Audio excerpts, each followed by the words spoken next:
జీసస్ను సిలువ వేసింది ఇజ్రాయెల్ దేశంలోని జెరూసలేం నగరంలో.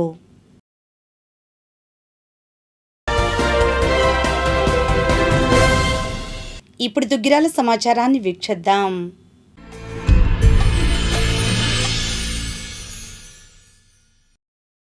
రాష్ట్రంలో ఆరోగ్యశ్రీ ఎన్టీఆర్ వైద్య సేవలను సత్వరమే పునరుద్ధరించాలని వైఎస్ఆర్సీపీ జిల్లా మైనార్టీ సెల్ ప్రధాన కార్యదర్శి షేక్ సుభానీ ప్రభుత్వానికి విజ్ఞప్తి చేశారు. శుక్రవారం దుగ్గిరాలలో సుభానీ మాట్లాడారు. రాష్ట్రంలో ఆరోగ్యశ్రీ ఎన్టీఆర్ వైద్య సేవలను సత్వరమే పునరుద్ధరించాలి. పేదలకు ఆరోగ్యశ్రీ పథకం ఒక సంజీవని లాగా ఉపయోగపడుతుంది. అయితే ప్రభుత్వం ఆరోగ్యశ్రీ నెట్వర్క్ హాస్పిటల్స్కి ఇవ్వాల్సిన 3,000 కోట్ల బకాయిలను విడుదల చేయాలని నెట్వర్క్ ఆసుపత్రుల యాజమాన్యాలు ఎన్నిసార్లు కోరినా ప్రభుత్వం నిధులు కేటాయించకుండా విస్మరించింది. దీంతో నిరుపేదలకు కార్పొరేట్ వైద్యం అందించాలనే ఉన్నతాశయంతో దివంగత ముఖ్యమంత్రి వైఎస్ రాజశేఖర రెడ్డి గారు తీసుకువచ్చిన ఆరోగ్యశ్రీ పథకం నెట్వర్క్ ఆసుపత్రుల బకాయిలు చెల్లించకపోవడం వల్ల వైద్య సేవలు ఆగిపోయాయి. పెండింగ్లో ఉన్న బకాయిలను వెంటనే విడుదల చేయాలని కోరుతున్నాం. ఆరోగ్యశ్రీ నెట్వర్క్ ఆసుపత్రుల్లో బకాయిలు చెల్లించకపోవడం వల్ల ఏప్రిల్ 1వ తేదీ నుంచి వైద్య సేవలు ఆగిపోయాయి. దీని కారణంగా పేద మధ్యతరగతి రోగులకు ఉచిత వైద్య సేవలు అందడం లేదు. అనేక ఇబ్బందులు ఎదుర్కొంటున్నారు. దీంతో ప్రజలకు ఉచిత వైద్యం అందగా ప్రాణాలు పోతున్నాయి. వెంటనే ఆరోగ్యశ్రీకి నిధులు విడుదల చేసి పేద మధ్యతరగతి ప్రజల ఆరోగ్యాన్ని కాపాడాలి. తక్షణమే వైద్య సేవలు అందేలా ముఖ్యమంత్రి నారా చంద్రబాబు నాయుడు గారు చొరవ చూపాలని కోరుతున్నాం. అమరావతి రాజధానిగా పార్లమెంటు ఉభయ సభల్లో చట్టబద్ధత బిల్లు ఆమోదించడంపై ప్రజలు హర్షం వ్యక్తం చేశారు. రాష్ట్ర మంత్రి నారా లోకేష్ పిలుపు మేరకు దుగ్గిరాల శివాలయం సెంటర్ వద్ద కూటమి నాయకులు కొవ్వొత్తులు వెలిగించి రాజధాని సాధనకు మద్దతు తెలియజేశారు. ఇంకా ఈ కార్యక్రమంలో మండల తెలుగుదేశం పార్టీ అధ్యక్షురాలు కేశంనేని శ్రీయనిత, మార్కెట్ యార్డు చైర్మన్ ఉన్నం ఝాన్సీ రాణి, వైస్ ఎంపీపీ పసుపులేటి సాయి చైతన్య, రాష్ట్ర వాణిజ్య విభాగం ప్రధాన కార్యదర్శి గూడూరు వెంకట్రావు, నియోజకవర్గ తెలుగునాడు ఉపాధ్యాయ సంఘం అధ్యక్షులు వల్లూరు నరసింహారావు, మండల దళిత నాయకులు Devarapalli Chanti, market yard director Kongra Jogendra Prasad, మాజీ ఎంపీపీ వెనిగళ్ల శ్రీకృష్ణ ప్రసాద్, గద్దె వాసు, పర్వతనేని హర్ష, పసుపులేటి రవి యాదవ్, వాసిరెడ్డి వినోద్, పసుపులేటి వరదరాజులు, వాసిరెడ్డి సుధాకర్, ఎద్దు ప్రసాద్, పసుపులేటి పాలబాబు, తాడిబోయిన శివశంకర్, మెగావతి శంకరనాయక్, తాడిబోయిన ఏడుకొండలు, కాజా భాస్కర్ రావు, బొజ్జ బాలు యాదవ్, కారిమూరి మోహన్ రావు, పంచాయతీ కార్యదర్శి మురళి తదితరులు పాల్గొన్నారు. ఈ సందర్భంగా నాయకులు మాట్లాడారు. ఆంధ్ర రాష్ట్రం అంతా ఒక పెద్ద పండుగ రోజు. ఎందుకంటే 10 సంవత్సరాలుగా ఆంధ్ర రాష్ట్ర విభజన జరిగినప్పటి నుంచి ఆంధ్ర రాజధాని అమరావతిగా రూపొందించే వరకు 2015లోనే నరేంద్ర మోడీ గారు ప్రధానమంత్రి గారి చేతుల మీదుగా ఆ రోజు శంకుస్థాపన చేసుకోవటం, ఈరోజు పార్లమెంటు సాక్షిగా 2 ఉభయ సభల్లోనూ అదే భారతదేశ చరిత్రలోనే అమరావతి అజరామరం అనిపించుకునే విధంగా ఆంధ్ర రాజధాని 5 కోట్ల కళలు నెరవేరిన వేళ ఈరోజు ఆంధ్ర రాష్ట్రం అంతా ప్రజలందరూ కూడా పెద్ద పండుగ చేసుకుంటున్నాము. అలాగే ప్రతి ఒక్కళ్ళు కళల సాకారం అయ్యే విధంగా మన రాజధాని రూపొందించడంలో కూటమి ప్రభుత్వం పాత్ర ప్రముఖము. అలాగే ప్రతి ఒక్కళ్ళు కూడా ఈ రాజధాని కోసం ఎన్నో పోరాటాలు చేస్తున్నారు. ముఖ్యంగా అమరావతి రైతులైతే ఎన్నో ఇబ్బందులు ఎదుర్కొన్నారు, ఎన్నో మాటలు పడ్డారు. అవన్నీ సమసిపోయి ఈరోజు మంచి రోజు వచ్చింది. ఈ శుభదినం సందర్భంగా ఆంధ్రులందరికీ కూడా ప్రత్యేక ధన్యవాదాలు, శుభాకాంక్షలు. అందరికీ నమస్కారం అండి.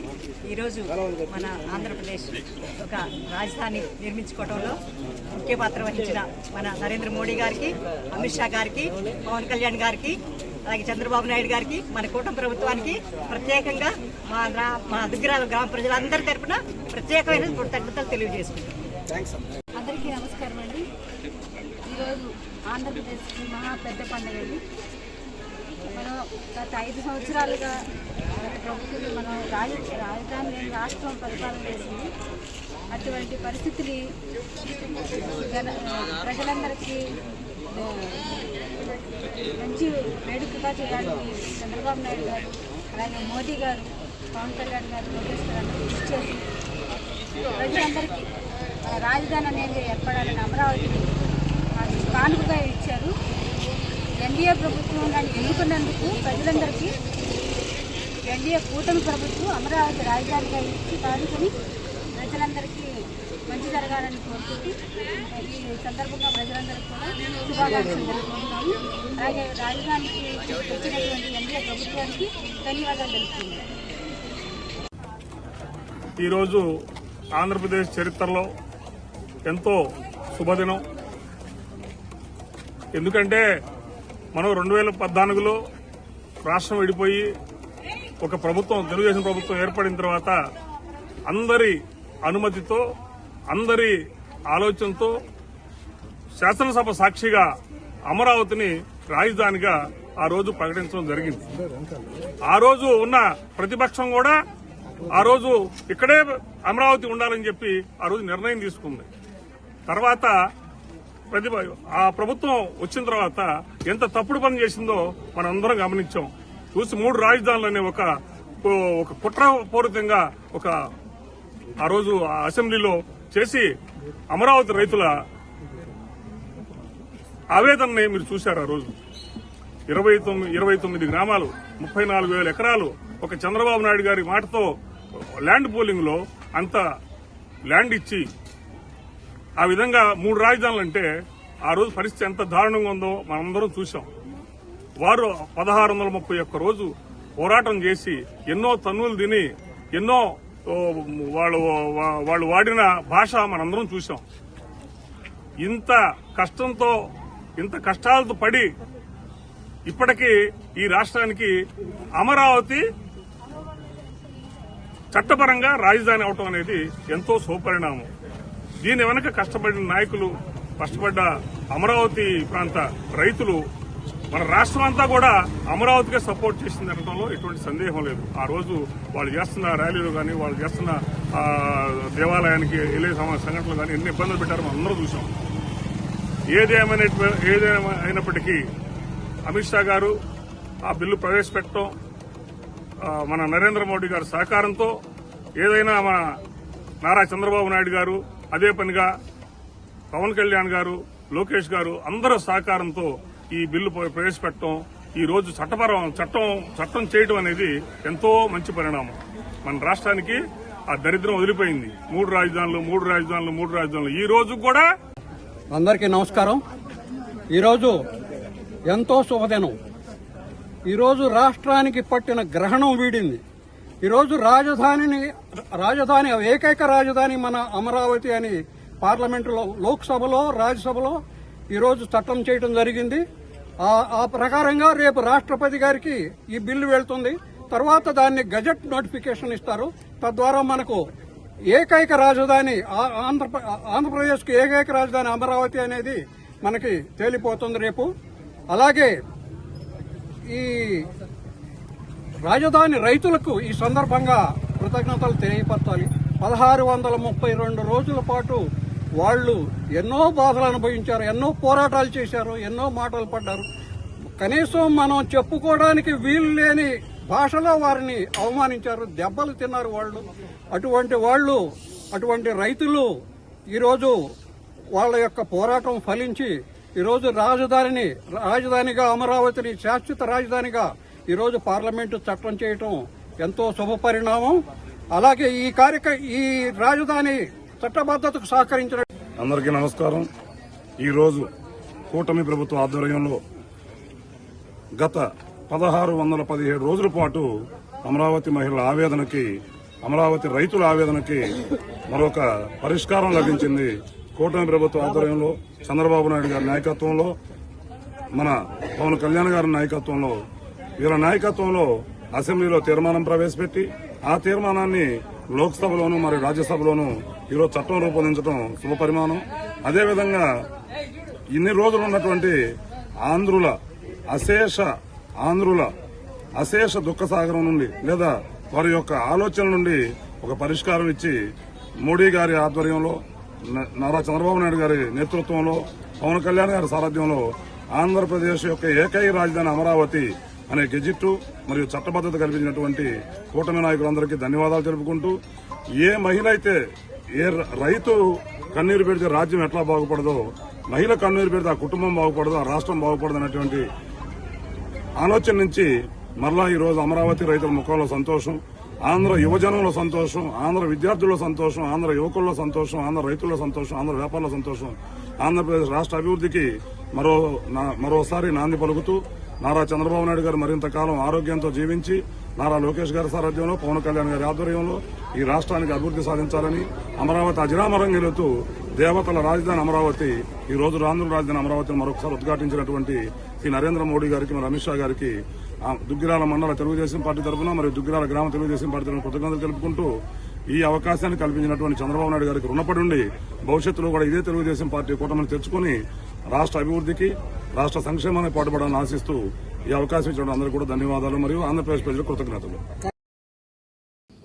దుగ్గిరాల మండలం పెరుకులపొడి గ్రామంలో శుక్రవారం సాయంత్రం ఈస్ట్ బైపాస్ సాధన సమితి ఆధ్వర్యంలో సమావేశం నిర్వహించారు. ముఖ్యంగా గతంలో మంజూరు చేసిన ఈస్ట్ బైపాస్ను కొనసాగించాలని కోరారు. ఈ కార్యక్రమంలో జడ్పీటీసీ సభ్యురాలు మేకతోటి అరుణ, మాజీ సర్పంచులు గంపల గంగాధర్, ఇత్తడి రమేష్, మత్తె ఆనంద్, దాసరి వీరయ్య, జానీ భాష, సురేష్, నల్లగొర్ల వీరయ్య, తాడిబెన గంగాధర్ తదితరులు పాల్గొన్నారు. ఈ సందర్భంగా గంగాధర్, వీరయ్య మాట్లాడారు. అందరికీ నమస్కారం అండి. ఈరోజు ఇక్కడ సమావేశ కార్యక్రమం ఏమిటంటే, మన దుగ్గిరాల మండలంలో ఈస్ట్ బైపాస్ అనేది గతంలో శాంక్షన్ చేయడం జరిగింది. ఇప్పుడు దాన్ని కొనసాగించాలనే కార్యక్రమంతో ఈస్ట్ బైపాస్ సాధన సమితి కింద ఈరోజు ఏర్పడి ఈ కార్యక్రమాన్ని ముందుకు తీసుకెళ్తాం. ఈ రోడ్డు అనేది అంటే ఈస్ట్ బైపాస్ అనేది పూర్తయ్యేదాకా మా యొక్క విన్నతి కానీ పోరాటం కానీ ఆగదు. ఇది ప్రభుత్వం గ్రహించి వెంటనే ఆపిన ఈస్ట్ బైపాస్ను ముందుకు తీసేయాలని కోరుకుంటూ ఈ కార్యక్రమానికి వచ్చిన వారికి అందరికీ ధన్యవాదాలు తెలుపుకుంటూ, మన దాసరి వీరయ్య గారు రాష్ట్ర వైఎస్ఆర్సీపీ రాష్ట్ర పంచాయతీరాజ్ విభాగ వర్కింగ్ ప్రెసిడెంట్ గారు మాట్లాడతారు. బస్ నిర్మాణం కోసం ఇక్కడికి విచ్చేసినటువంటి ప్రతి ఒక్కరికి ధన్యవాదాలు తెలియజేస్తూ, ఈ ఈస్ట్ బైపాస్ అనేది 2023-24లో గౌరవ మాజీ ముఖ్యమంత్రి వర్యులు జగన్మోహన్ రెడ్డి గారు ఖాజా దగ్గర నుంచి చిన్నవుటిపల్లి వరకు దాదాపు 49 కిలోమీటర్ల ఈస్ట్ బైపాస్ నిర్మాణం కోసం నేషనల్ హైవే అథారిటీ వాళ్ళు సూత్రప్రాయంగా అంగీకారం తెలియజేసి ఎస్టిమేషన్లు కలెక్టర్ గారు, ఎంఆర్ఓ గారు అందరూ కూడా సమావేశాలు నిర్వహించి ఏ ప్రాంతాల నుంచి ఈ బైపాస్ వెళ్ళాలి అనేది కూడా నిర్ణయించడం జరిగింది. ఇప్పుడు మేము ఎక్కడైతే నుంచున్నామో ఈ ఏరియా నుంచే, ఈ ప్రాంతం గుండానే ఖాజా దగ్గర నుంచి చిన్నవుటిపల్లి వరకు బందరు మెయిన్ హైవే రోడ్డు కనెక్టివిటీగా జగన్మోహన్ రెడ్డి గారు ప్రతిపాదించడం జరిగింది. National highway authority of India వాళ్ళు కూడా దీనికి ఆమోదం తెలియజేశారు. కానీ 2024లో కూటమి ప్రభుత్వం వచ్చిన తర్వాత ఈ ప్రాజెక్టుని మూలన పడేసి 2 సంవత్సరాల నుంచి దీనికి అతిగతి లేకుండా చేస్తున్నారు.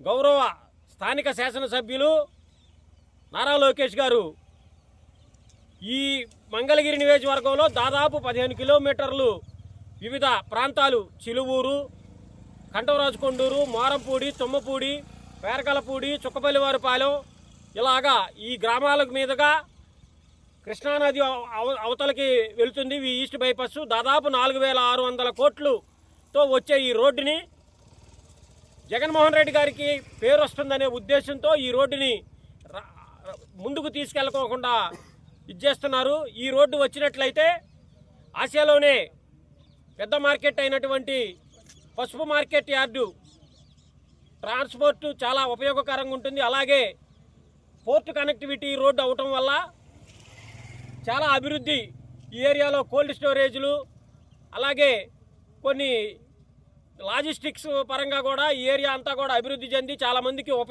ఉపాధి జరుగుతుంది. మరి ముఖ్యంగా రైతుల పొలాలకు కూడా చాలా విలువ పెరుగుతుంది. వీటిని అభివృద్ధికి నారా లోకేష్ గారు సహకరించి ఈస్ట్ బైపాస్ని శాంక్షన్ చేయించవలసిందిగా కోరుచున్నాము.